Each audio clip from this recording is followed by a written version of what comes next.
میرے امام عرش مقام اللہ اکبر مکمل طور پر جو ہے وہ کربلا جانے کا بلکہ کوفہ جانے کا ارادہ کر لیتے ہیں. سب کو پتا چل گیا ادھر حاجی منا جا رہے ہیں, ادھر اللہ اکبر رسول اللہ کا شہزادہ تاجدار کربلا کوفہ کی تیاری کر رہے ہیں. نام کوفہ کا ہے, جانا کربلا ہے. عبداللہ ابن عباس آتے ہیں, حسین نہ جاؤ, اللہ اکبر مجھے ڈر لگتا ہے, بچے کو پتا ہے تم شہید ہو جاؤ گے, مجھے ڈر لگتا ہے اس سفر میں شہادت نہ ہو جائے, صبر کرتا ہوں صبر نہیں آتا, آپ نہ جائیں. عبداللہ ابن عمر آئے, آپ نہ جائیں. کہا نہیں میں نے جانا ہے. پیشانی چوم کر کہتے ہیں اگر جا رہے ہو تو اے شہید ہونے والے شہید, اے اللہ اکبر. پیشانی چوم کر ابن عمر کہتے ہیں اے شہادت پانے والے شہید, میں تجھے اللہ کے سپرد کرتا ہوں. روتے ہوئے رخصت ہوئے. ابن زبیر کہتے ہیں نہ جاؤ, اللہ اکبر. سب کہتے ہیں. بالآخر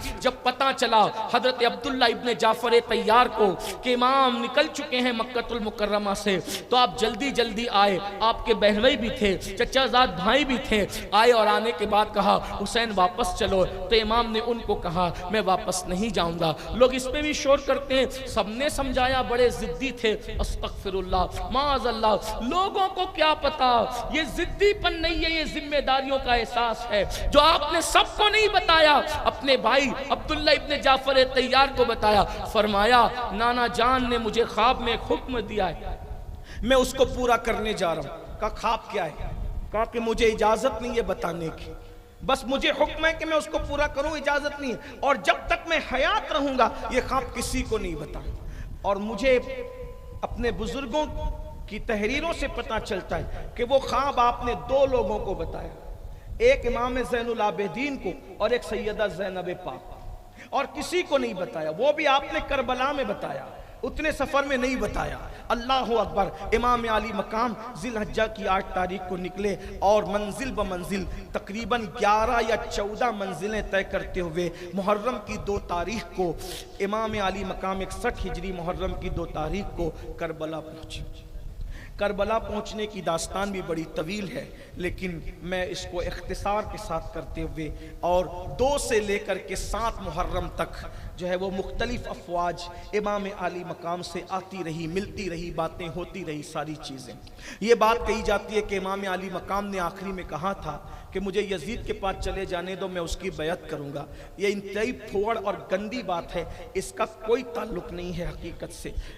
ابن کثیر بھی اس کا انکار کرتا ہے, ابن جریر نے بھی اس کا انکار کیا ہے, اور ہر منصف مزاج مصنف نے بھی اس کا انکار کیا ہے. یہ صرف ناصبیوں کی گندگی ہے جو بوئی گئی ہے, اللہ تعالیٰ انہیں ہدایت عطا فرمائے. بہرحال تو 7 محرم کو اتنا بڑا لشکر کربلا میں جمع ہو گیا کہ آپ پر پانی بند کر دیا گیا. لڑنے کے لیے عمر سعد کو بھیجا گیا. سعد ابن ابی وقاص کا بیٹا, رائے کی حکومت کے لالچ میں وہ لڑنے کے لیے آیا. پوری داستان ہے, میں اس سے پہلے بیان کر چکا ہوں, لیکن چونکہ وقت کی قلت مجھے اپنی طرف توجہ دلاتی ہے تو میں اپنی گفتگو کو سمیٹتے ہوئے عرض کر رہا ہوں کہ اللہ اکبر. 7 محرم کو پانی بند کر دیا گیا. جب پانی بند ہو گیا, ننھے بچے بھی ساتھ تھے, عورتیں بھی ساتھ تھیں, چھوٹی عمر کی شہزادیاں بھی ساتھ تھیں. 7 سے لے کر کے 9 تک اسی طرح گفتگو ہوتی رہی. امام کہتے تھے میں نے بیعت نہیں کرنا, وہ کہتے تھے آپ یزید کی بیعت کرو. آپ کہتے تھے وہ فاسق ہے, وہ فاجر ہے, وہ خلیفہ بننے کے قابل نہیں. دیکھیے یزید سے اگر دین کی پہچان ہوتی تو آج ہم منہ اٹھا کے جی نہیں سکتے تھے دنیا میں, کیونکہ دین کی پہچان ہوئی کس سے؟ خلیفہ راشد, خلیفہ اول, افضل البشر بعد الانبیاء سیدنا صدیق اکبر کے کردار سے. دین کی پہچان ہوئی کس سے؟ سیدنا عمر ابن خطاب سے. دین کی پہچان ہوئی کس سے؟ سیدنا عثمان ذو النورین سے. دین کی پہچان ہوئی کس سے؟ امام علی مرتضیٰ سے. دین کی پہچان ہوئی کس سے؟ بلال حبشی سے, ابو ہریرہ سے, حضرت سعد سے, سعید سے, طلحہ سے, زبیر سے. یہ دین کی پہچان کرانے والے لوگ. اگر اس کو امیر مان لیا جائے, بھئی پبلک کا اعتبار نہیں ہوتا لیکن امیر کا اعتبار ہوتا ہے. مثال کے طور پر ہمارے یہاں 14 صدیاں بیت جانے کے بعد بھی بگڑے سے بگڑا ہوا آدمی کتنا بھی بڑا شرابی ہو, کسی شرابی کے پیچھے نماز نہیں پڑھتا, شرابی بھی شرابی کے پیچھے نماز نہیں پڑھتا، زانی بھی زانی کے پیچھے نماز نہیں پڑھتا، جواری بھی جواری کے پیچھے نماز نہیں پڑھتا۔ مجھے بتائیں، جب شرابی، جواری اور پاپی لوگ بھی کسی پاپی کو امام نہیں بناتے تو آپ اندازہ فرمائیں وہ رسول اللہ کا شہزادہ، ان کے اپنے دور میں ان سے بہتر کوئی نہیں تھا، ان کے اپنے زمانے میں ان سے بہتر کوئی نہیں تھا۔ ابن عباس نے کہا حسین اس وقت آخری تم نواز رسول ہو، تمہارے سوا کوئی نواز رسول نہیں ہے۔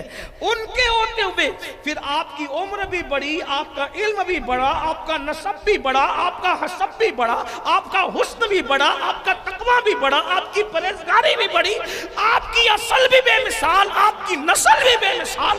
ایسی ہستی کے ہوتے ہوئے کسی طرح یزید کو خلیفہ بننے کا کوئی حق تھا؟ ہرگز حق نہیں تھا۔ لیکن کوئی حکومت کا جھگڑا نہیں تھا، اس لیے کہ ارے حکومت تخت پر بیٹھنے کا نام ہے، حکومت لوگوں کو پھر حکومت کرنے کا نام ہے۔ اللہ اکبر! کیا کوئی ایسا حاکم بھی دیکھا ہے جو مرنے کے بعد بھی حکومت کرتا ہو؟ حسین تو وہ ہے جو ماں کی گود میں دودھ پیتے تھے تب بھی لوگوں کے دلوں پہ حکومت کرتے تھے، اور آج دنیا سے بذائی تشریف لے گئے ہیں، آج بھی میرا حسین بادشاہ لوگوں کے دل پہ حکومت کرتا نظر آ رہا ہے۔ یہ نہ ختم ہونے والی حکومت اللہ رسول کی طرف سے دے دی۔ حکومت تو ان کے گھر کی کنیز ہے، ان کے گھر کی کنیز ہے حکومت، وہاں تو بھیک میں حکومتیں دی جاتی ہے۔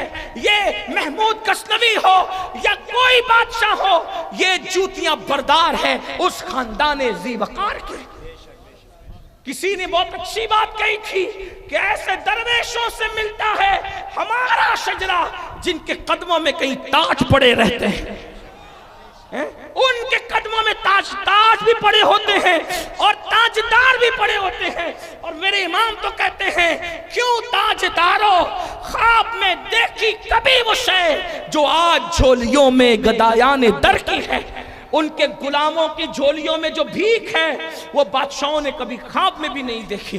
اس لیے کبھی ایسی بات نہ کرنا بچوں جیسی بات، بلکہ بچے بھی ایسی بات نہیں کرتے، پاگلوں جیسی نہ کرنا، پاگل بھی ایسی نہیں کرتے، کافروں جیسی نہ کرنا، کافر بھی ایسی نہیں کرتے۔ اس لیے کہ آج اگر دنیا میں کوئی کافر اور مشرک بھی چھپ کے شراب پی رہا ہے تو یہ کربلا میں ہوئے امام حسین کے احتجاج کا صدقہ ہے۔ آپ دیکھو دنیا میں مشرکین بھی جو شراب پیتے ہیں وہ چھپ کر پیتے ہیں، اور اگر پیتے ہیں تو ندامت کے ساتھ پیتے ہیں، اس لیے کہ اچھائی اور برائی میں میرے امام نے اتنا واضح فرق کر دیا۔ اور بڑے بڑے لیڈروں کے اقوال پڑھوں تو ٹائم ہوتا ہے، لیکن میں یہ عرض کر رہا تھا کہ امام نے فرمایا میں بیعت نہیں کہا، اپنی اتنی بات کہی، مختلف اقوال ہیں۔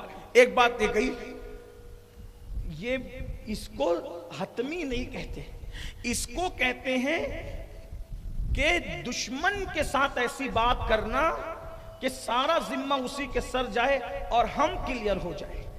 امام نے فرمایا کہ اگر میرا آنا تمہیں نامنظور ہے تو میں واپس چلا جاتا ہوں۔ یہ فرق، واپس جانے والے نہیں تھے، لیکن یہ اس کو گفتگو کا انداز کہتے ہیں، یا اس کو الزامی جواب بھی کہتے ہیں کہ انسان یہ بتائے کہ یہ کتنے ننگے، یعنی ایکسپوز کرنے کے لیے، انہیں بے کرنے کے لیے کہ یہ کسی چیز کو قبول کرنے والے نہیں ہے، اس لیے ساری چیزیں پیش فرما۔ میرا آنا منظور نہیں تو میں چلا جاتا ہوں۔ ایک روایت یہ بھی ہے کہ میں روم چلا جاتا ہوں، روم موجودہ ترکی کو کہتے ہیں، یعنی میں وہاں چلا جاتا ہوں۔ ایک روایت یہ بھی کہ میں ہندوستان چلا جاتا ہوں، وہاں جاتا ہوں، یہ بھی فرمایا۔ یہ باتیں آپ نے فرمائی، یا پھر ایک بات یہ بھی فرمائی کہ میں جنگلوں اور صحراؤں میں چلا جاتا ہوں تاکہ میں حالات دیکھوں کہ دو کیا کرتے ہیں۔ کچھ نہیں مانا ان لوگوں نے، ظالموں نے یہ کہا بیعت کریں یزید کی، کہا میں بیعت تو نہیں کروں کیونکہ میرے جیسا آدمی یزید کی بیعت نہیں کر سکتا۔ بالآخر شمر ذیل جوشن نام کا یہ بندہ تھا، اس نے ابن زیاد کو ورگلایا کہ وہ تو بیٹھے بیٹھے ابن سعد تو باتیں کرتے رہتا ہے حسین سے اور جنگ نہیں کرنا چاہتا۔ تو شمر جو تھا اس کو کہا کہ ایک کام کر تو جا، اور اب جنگ وہ نہیں کرتا تو تو کر۔ جیسے شمر کربلا میں آیا امام کی پہلی نظر پڑی تو فرمایا اللہ اور اس کا رسول سچا ہے. تو لوگوں نے پوچھا آپ نے یہ بات کیوں فرمائی؟ کہا کہ میرے نانا نے مجھ سے کہا تھا کہ میں خواب دیکھتا ہوں کہ ایک کوڑی جس کو سفید داغ، ایک کوڑی چتکبرا کتا میرے خون میں منہ ڈبو رہا ہے. یہ وہی ہے. اس سے پتہ چلتا ہے کہ قاتل امام حسین شمر ہے، کیونکہ حضور علیہ السلام نے اس پر امام نے فرمایا کہ حضور نے اس کے بارے میں مجھے خبر دیکھیے آقا نے قاتل بھی بتا دیا تھا کہ یہ سفید داغی کوڑی کتا، اور حضور نے فرمایا کتا فرمایا اس کو. اللہ اکبر. یعنی اس کو کتے کی شکل میں اللہ نے رسول اللہ کو خواب میں دکھایا. حضور نے خواب میں اس کو کتے کی شکل میں دیکھا اور فرمایا کہ یہ چتکبرا کتا میری آل کے خون میں منہ ڈبوتا ہے. ہائے ہائے اللہ اکبر، اللہ کی پناہ. پھر اس کا کوئی رشتہ تھا حضرت سیدہ ام البنین سے. یہ ام البنین جو تھی یہ بنو کلب کی ایک خاتون ہے جن کا نام خود بھی فاطمہ ہے، اور یہ مولا علی کی بیوی ہے، بڑے بہادر گھرانے کی خاتون ہے. تو شمر کا کوئی رشتہ بہت دور کا وہاں سے ملتا تھا. تو اس نے حضرت عباس ابن علی، اسی طرح عبداللہ ابن علی، اسی طرح جعفر ابن علی، محمد ابن علی، یہ شہزادوں کو آواز لگائی اور کہا ام البنین کے جتنے بچے ہیں ہم تمہیں امان دیتے. حضرت غازی عباس نے کہا تجھ پہ بھی لعنت اور تیری امان پہ بھی لعنت. رسول اللہ کے نواسوں کو قتل کرے گا اور ہمیں بچائے گا. ہم اس زندگی پہ لعنت کرتے ہیں جو آل رسول کی بے وفائی کے ساتھ ہو. ہمیں کوئی تیری امان نہیں چاہیے، اپنی امان اپنے پاس رکھ. اور اس کے بعد پھر 90 تاریخ کو جنگ چھڑ گئی. امام علی مقام اپنی تلوار پر ہاتھ میں ہاتھ رکھ کر اور تھوڑی رکھ کر یوں بیٹھے ہوئے تھے کہ آنکھ لگ گئی. اس پر بھی مجھے بڑی عجیب سی چیز محسوس ہوتی ہے کہ 22,000 کا لشکر سامنے ہے، انسان کو ٹینشن میں نیند نہیں آتی. مولا حسین کتنے پرسکون تھے کربلا میں کہ لوگ ٹینشن میں بستر پہ نہیں سو پاتے اور میرا مولا بیٹھے بیٹھے سو رہا ہے. ہائے ہائے کیا سکون ہے. اسی کو کسی کہنے والے نے کہا ہے حسن کے 100 لباس ہے، حسن کے 100 لباس ہے پھر بھی وہ مطمئن نہیں، عشق پہن کے مست ہے. یہ ایک دریدہ پیرہن جو عشق پہن لیتا ہے وہ مست ہو جاتا ہے. آپ نے تلوار پہ ہاتھ رکھا اور آنکھ بند ہو گئی. جب شور و غل کی آواز آئی تو آپ نے آنکھ کھولی تو غازی مولا عباس قدموں میں بیٹھے ہوئے اور سر کی طرف سیدہ زینب پاک کھڑی تھی. پوچھا کیا ہوا؟ کہا حضور وہ لڑنے کے لیے کہہ رہے ہیں. فرمایا لڑائی تو ہونی ہے، جب تو ہونی ہے ان سے کہہ دو آج نہ لڑیں، کل لڑیں گے، کل جنگ ہوگی. لڑائی تو ہونی، جنگ تو ہونی ہے. یہ تو میرے خون میں اپنی انگلیوں کو ڈبوئیں گے کیونکہ میرے نانا نے مجھے بتایا. ان سے کہہ دو کل عاشور ہے، 10ویں محرم ہے، اور 10ویں محرم کی یہ مبارک شب ہے. ہم کو عبادت پسند ہے، ہم اس پہ عبادت کرنا چاہتے ہیں. ایک رات کی مہلت دے دیں. بہرحال مہلت لے لی. آپ کو بھی کہتا ہوں آج کی یہ شب ہے، اس میں درود پڑھ لو، کچھ نمازیں پڑھ لو، کچھ عبادتیں کر لو، کچھ تلاوتیں کر لو. یہ بھی سنت ہے بزرگوں کی. بہرحال تو میرے امام نے مہلت لے لی، انہوں نے مہلت دے دی. اور ادھر سورج غروب ہوا، ادھر شراب و کباب کا دور چلنے لگا. ادھر میرے امام نے ایک کرسی تھی سیاہ لکڑی کی، اس کرسی پر امام بیٹھ گئے. خیمے میں سب کو جمع کیا اور جمع کرنے کے بعد میرے مولا نے خطبہ دیا. امام پاک نے خطبہ دیا. خطبے میں یہ تھا اللہ کو اس کی تعریف، ساری خوبیاں اللہ کو جس نے ہمیں ایمان دیا اور ہمیں نبی کی اہل بیت میں پیدا کیا، نبی کے گھر والوں میں ہمیں بنایا. اور پھر اس کے بعد اسی طرح حمد بیان کرنے کے بعد حضور پہ درود پڑھنے کے بعد فرمایا دیکھو مجھے یہ نہیں پتا کہ میرے گھر والوں سے زیادہ کسی کے گھر والے وفادار ہیں. الحمدللہ جتنی وفا میرے گھر والے کرتے ہیں شاید ہی کسی کے گھر والوں نے کی ہو. میرے یار جتنے میرے وفادار ہیں شاید ہی کسی نے کی ہو. فرمایا دیکھو وہ میری خون کے پیاسے، اگر وہ مجھے پائیں گے تو تمہارے پیچھے نہ آئیں گے. اس لیے میں تم سے کہتا ہوں کہ رات کا وقت ہے، ایک بندہ میرے گھر کے ایک فرد کا ہاتھ پکڑے، ایک اونٹ لے اور خاموشی سے چلا جائے. چلے جاؤ، سب چلے جاؤ. بیویوں سے کہا تم بھی چلے جاؤ. گھر والوں سے کہا تم بھی چلے جاؤ، بیٹوں سے کہا تم بھی چلے جاؤ، بیٹیوں سے کہا تم بھی چلے جاؤ، وہ میرے اکیلے کے خون کے پیاسے ہیں، جب وہ مجھے دیکھیں گے یہاں تو تمہارے پیچھے کوئی نہیں آئے گا۔ اور ایک طویل خطبہ دیا جس سے پورا خیمہ رو پڑا۔ امام نے فرمایا چراغ جل رہا ہے، اس کی روشنی میں اگر تم جانا نہیں چاہتے تو میں چراغ بجھا دیتا ہوں، اندھیرے میں چلے جاؤ، میں کسی کو نہیں دیکھ رہا ہوں اور میں کسی کے بارے میں کوئی شکایت نہیں کروں گا، یہ میری اجازت ہے، سب چلے جاؤ۔ لیکن وفا کا درس سیکھنا ہے تو کربلا سے سیکھو۔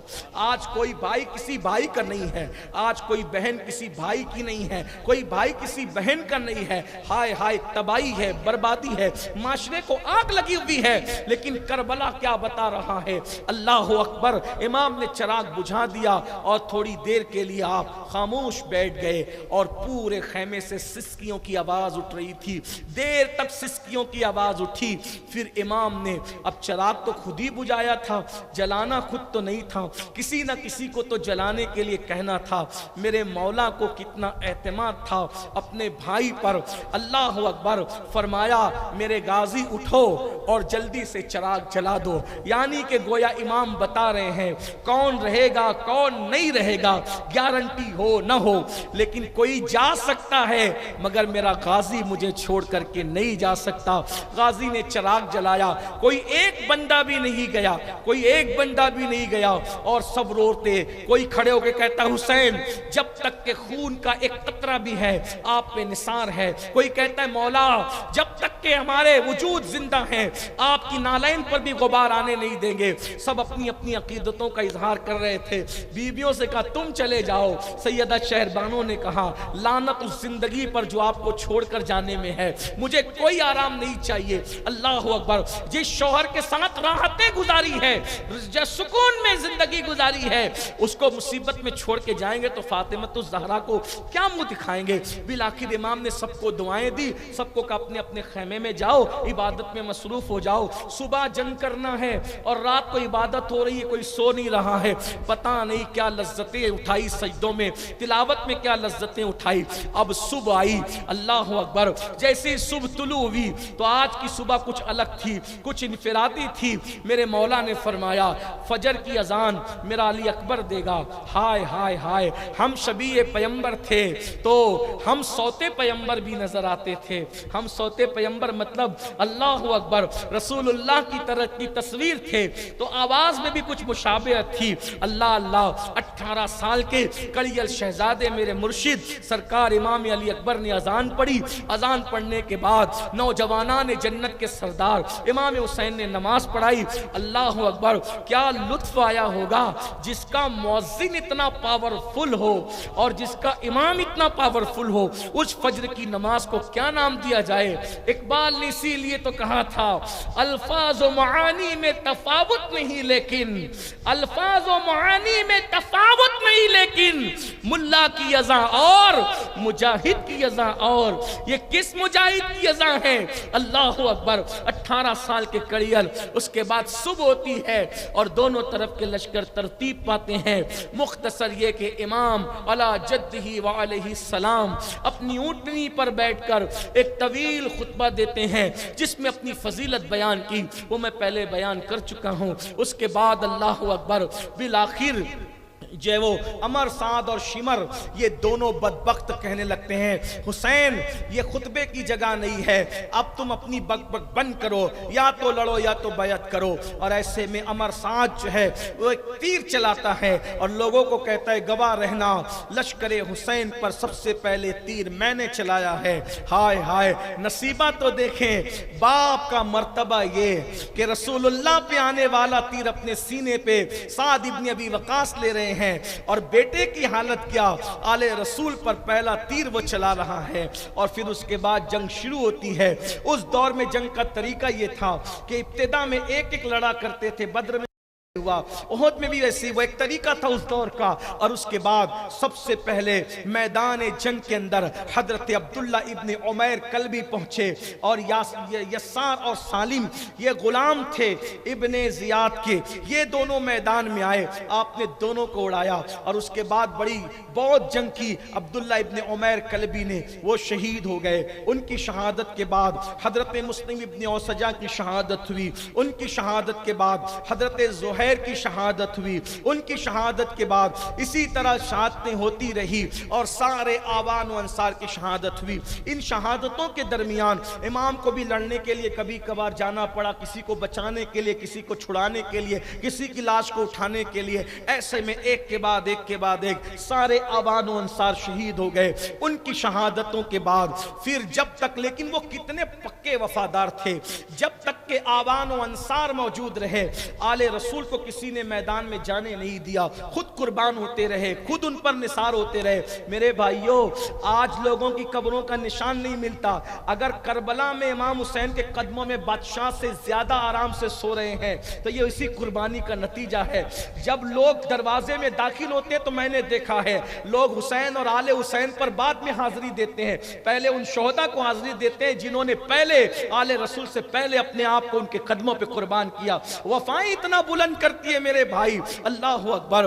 جب پھر اس کے بعد شہزادوں کی باری آئی، اللہ اکبر، امام حسن کے شہزادے حضرت عبداللہ ابن حسن، ابو بکر ابن حسن، اسی طرح سے اللہ اکبر محمد ابن حسن، مختلف مورخین نے نام الگ الگ لکھے ہیں۔ اس طرح سے امام علی مرتضیٰ کے شہزادے حضرت عباس کے دوسرے بھائی، ایک کا نام عمر ابن علی بھی ہے، عون ابن علی بھی ہے، محمد ابن علی بھی ہے، جعفر ابن علی بھی ہے، اسی طرح امام مسلم کے شہزادے، ان کی شہادتیں ہوئی۔ اور اس کے بعد پھر اللہ اکبر، اب اصول برکت کے لیے چند شہادتیں پڑھ دی جاتی ہے اور اس کے بعد گفتگو پوری ہوتی ہے۔